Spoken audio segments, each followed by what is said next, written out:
We're not always going to know the answer, but if you can be flexible and be supportive as we're trying to understand data, we're trying to understand information, trying to understand how we're going to spend money and be comfortable being a little uncomfortable, that to me is a real key as success on the teams that I try to build.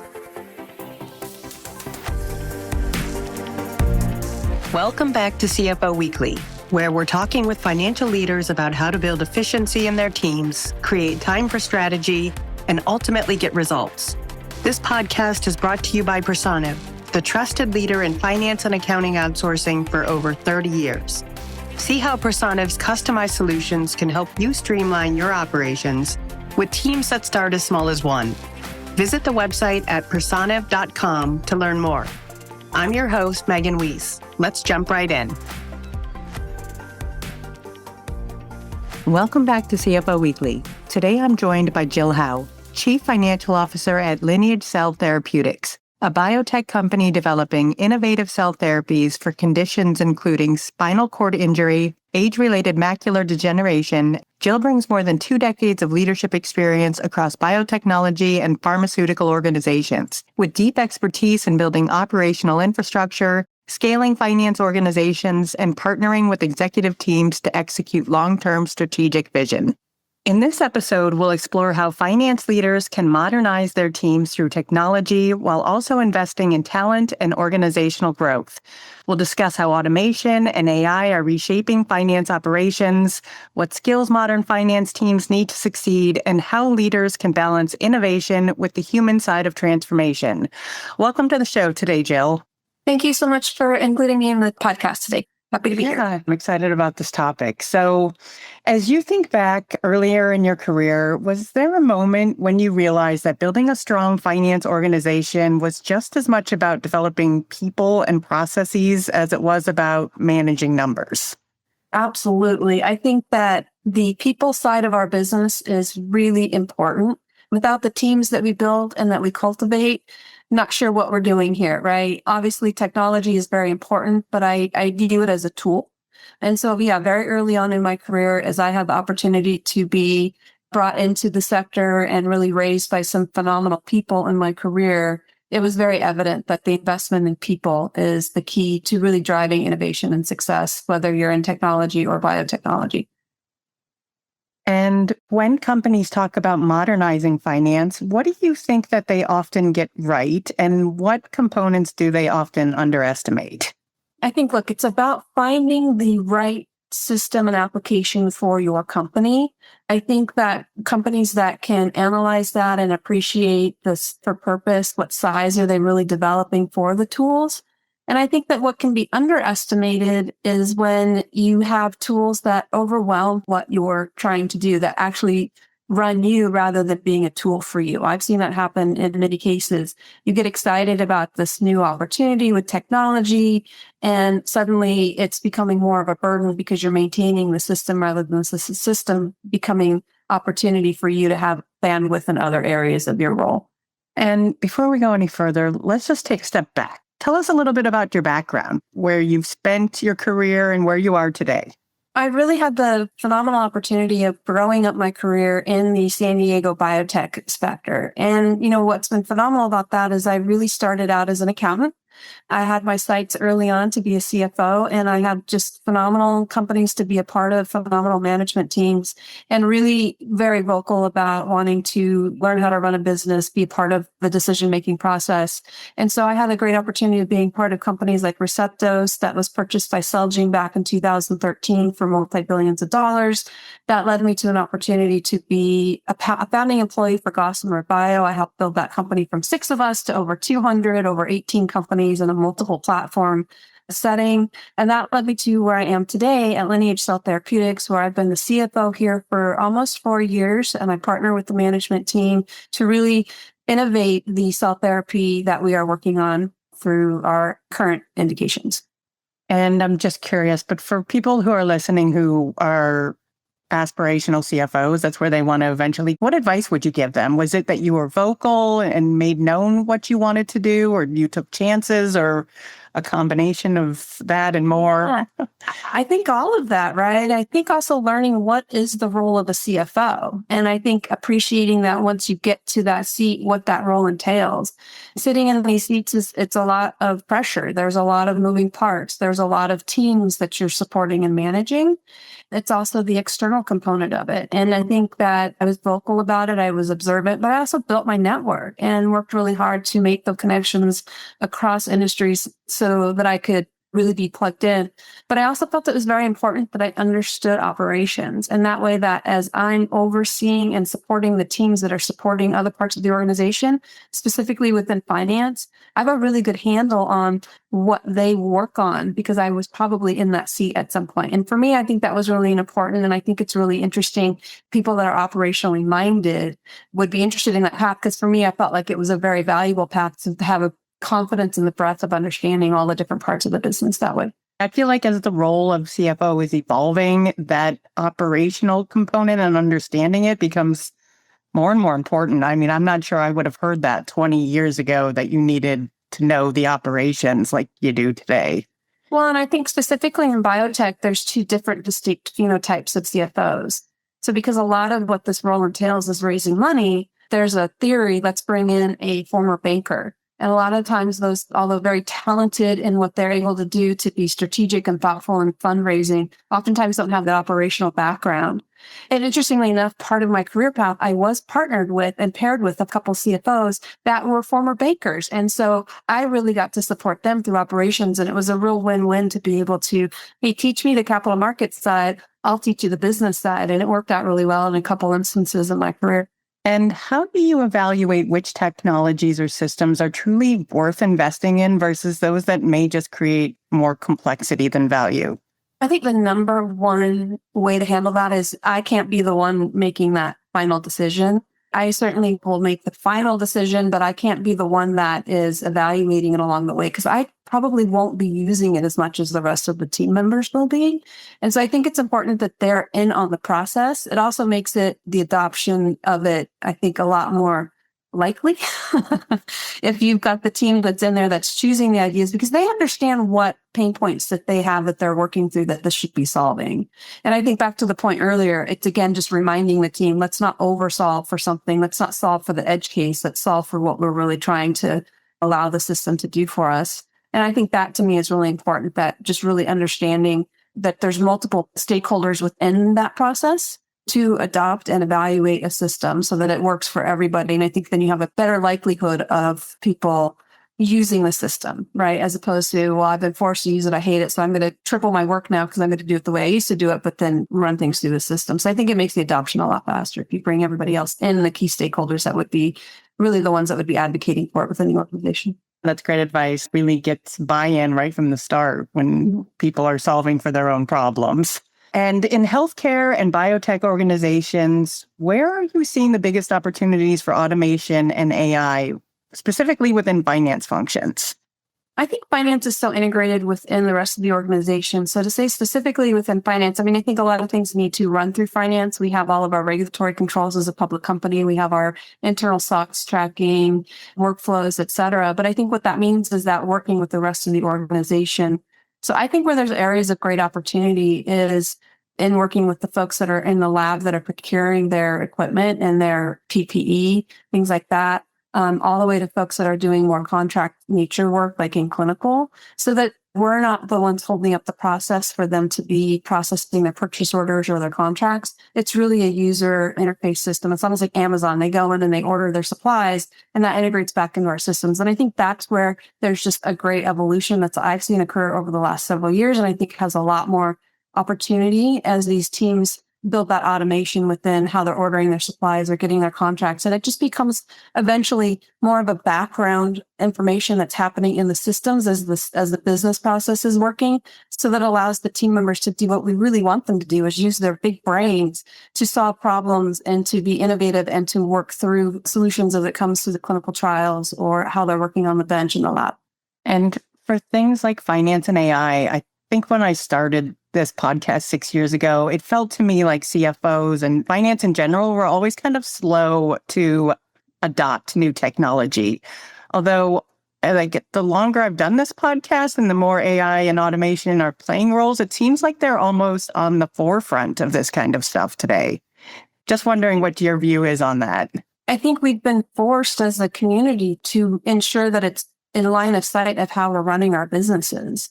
I think it's really important that we stay cutting edge because, for example, I was at Gossamer Bio and we had, as I mentioned, 18 companies there, but I had one AP person because of the way we were able to adopt and develop the technology so that there was a lot of the systems was doing a lot of the processing. And I think that was really awesome opportunity for me to see, okay, we can design this, we can build this. And so as I think about how do I operate that same opportunity within Lineage, it's because we have a much leaner ability to use our cash. We're in a really tough fundraising environment that we've been in for several years. And so, I have to be very thoughtful about every dollar and how it's spent. And in particular, I need to drive and create value. So to do that, it's not going to be by putting in redundancy and processing type roles. I want to be able to put in, like I mentioned before, I want to be able to put in people in the organization that are really problem solving and innovative and driving the science forward, which the way to solve that is to bring in the technology so that it can do the easily repeatable work that will be less likely for human error and allow that consistency so that we can use the dollars for really developing the science and developing the medicine for the patients. And how do you balance introducing new technologies while making sure that your team feels supported rather than overwhelmed or scared by change? I think that's hard. It's a hard balance. And so it's definitely, as I've introduced new technologies and new ideas of technologies, I will admit, I do think the team sometimes catches their breath because we are lean. We do have a lot on our plate as we think about being a public company and maintaining all of the rigor around the timelines. As I mentioned earlier, it's about bringing the key people in so they can see the opportunity that it will provide to them to take certain things off their plate once they can get it installed. And in particular, I don't think you can take an approach. We're going to come in on Mondays. On Monday, we're going to wipe everything out. And by Friday, it's going to be in place. These are sometimes 12 to 18 to 24 month initiatives to bring in the technology and to really evaluate what is bringing that modernization into the organization. And what skills do you think that finance professionals need to develop now if they want to stay relevant in this more technology-driven environment that we're seeing today? I think you need to remain open-minded, right? I think that change is scary, change is hard, but I think the ability to be open to other ways to run a company or to use a tool, I think is going to be very important because I think that allows the development of teams. I still think human technology is incredibly important and necessary and desired. And so I think that to be able to be comfortable that technology is migrating, it's evolving, it's changing, and to be able to allow that to happen in a way that certainly we have other threats, right? We have cybersecurity threats, we have all of these things. And so it's about managing what's the right fit for purpose for your organization. What problem are you trying to solve? And I think having that availability in the way you're processing and thinking, I think is very necessary for existing and future CFOs. And other than open-mindedness, when you're thinking about who you're hiring for your own teams, what skills are you looking for? What makes someone stand out? I think the ability to really be flexible. So for example, I want team members that can come in and just be, in my organization in particular, very entrepreneurial. Look, we're going to be doing exciting things. It's not always going to be comfortable. We're not always going to know the answer, but if you can be flexible and be supportive as we're trying to understand data, we're trying to understand information, trying to understand how we're going to spend money and be comfortable being a little uncomfortable. That to me is a real key as success on the teams that I try to build.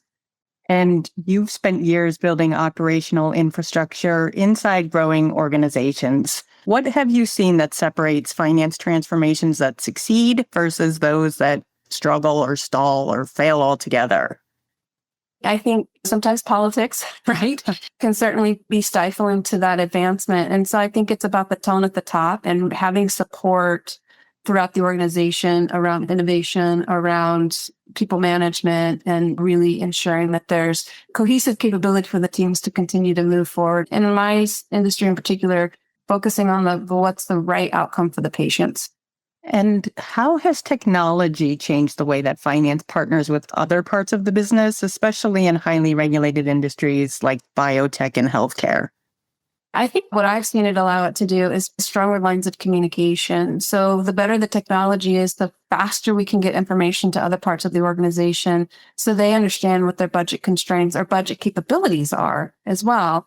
As they are, again, working through science, anytime you set a budget, it's instantly wrong, right? And so we have to be able to be flexible and fluid and move money around and make it available to understand what are the right areas to redeploy capital.